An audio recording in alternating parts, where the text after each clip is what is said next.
So some of the more observant of my free subscribers may have picked up on the fact that when I released my last video, I also changed the name and the art for the channel, but I didn't address this at any point during the video, and I know the question's been burning on all of your minds ever since. Or, alternatively, you saw this channel in your subscription and thought, who the fuck is this cunt, and why am I subscribed to him?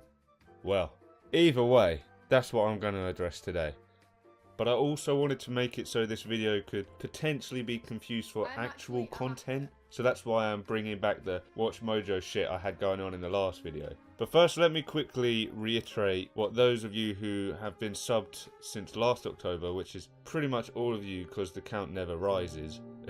But I changed my name back then, and at the time in the video I said the decision was basically because I'm an indecisive cunt. And that was the sole reason for the decision. And the reason I'm changing it this time is basically because I'm an indecisive cunt. So yeah, that's basically the reason. No special cause. I'm just a twat, really. As far as the name choice goes, basically the main response I get from people I know who watch my videos is usually related to my voice. And I'm pretty sure I spoke about this in the past, about how my voice is a common topic for discussion with friends and when I meet new people as well, and I feel the word gives a pretty accurate description to the channel, and to be honest, I just like the fucking sound of it. So with that being said, let's get on to my personal top 17 problems you face with a monotone voice. So the biggest issue I have with my voice, and if you ask anyone else who has the voice of a sociopath, they'll tell you the same. The biggest problem is that it's impossible to keep the bitches away. The pum goes mad for the voice. The second biggest issue I have is that no one gets my sarcasm, which as an Englishman is very problematic, seeing as our comedy and our culture all massively revolve around sarcasm. You know, British people, y'all have a lot of subtext, and y'all like stuff like irony and sarcasm, tongue-in-cheek. Man, you know, clever ways to be indirect about what you think. I can't have any banter with anyone who isn't a good friend of mine, because if they don't know me, I'll make a little laddish joke with a mate, an innocent jibe, and suddenly shit gets fucking real. Because they have no way of perceiving that I'm joking. So they get offended, and I'm just left there like, the fuck just happened? Really, I feel like I should qualify for some disability benefits. Because trying to communicate to someone when they can't understand your sarcasm, it's like trying to explain what food is to an Ethiopian child, or even the concept of equality to a feminist.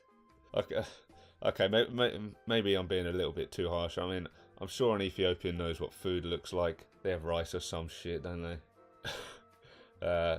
Moving on.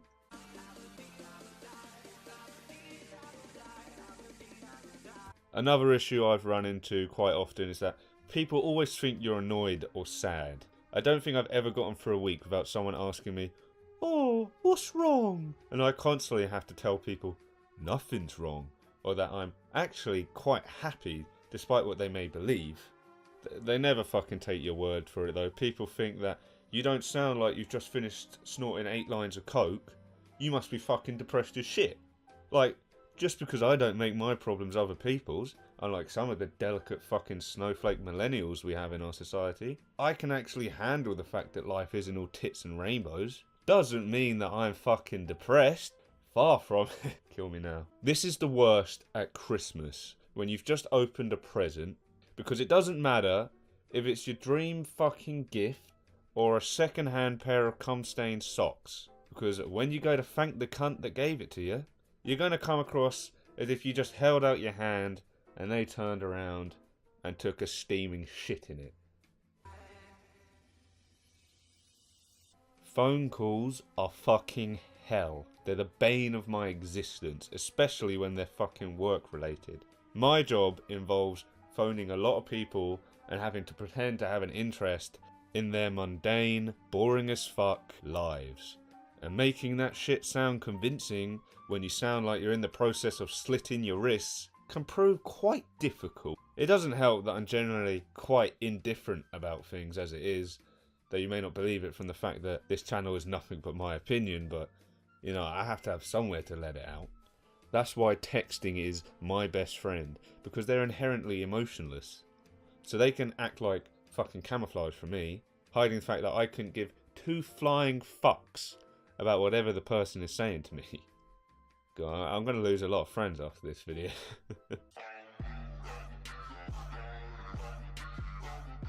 But anyway, we must have hit fucking 13 by now. Was that what I was after? Yeah, fuck it. 13, top 13, yeah, fuck it. So I'm going to call it that. You know, doing these countdowns is fucking easy. No wonder Watch Mojo makes so much fucking money.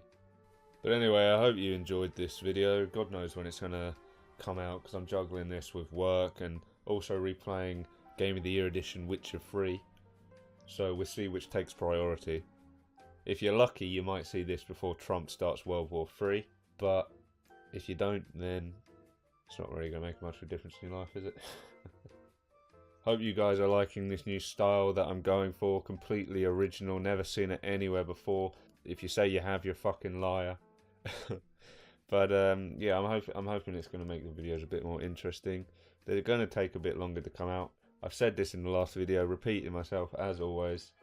So yeah, I think there's nothing else I can repeat myself over. So yeah, I'm going to go. But until the next one, I'm out. Bye bye bye.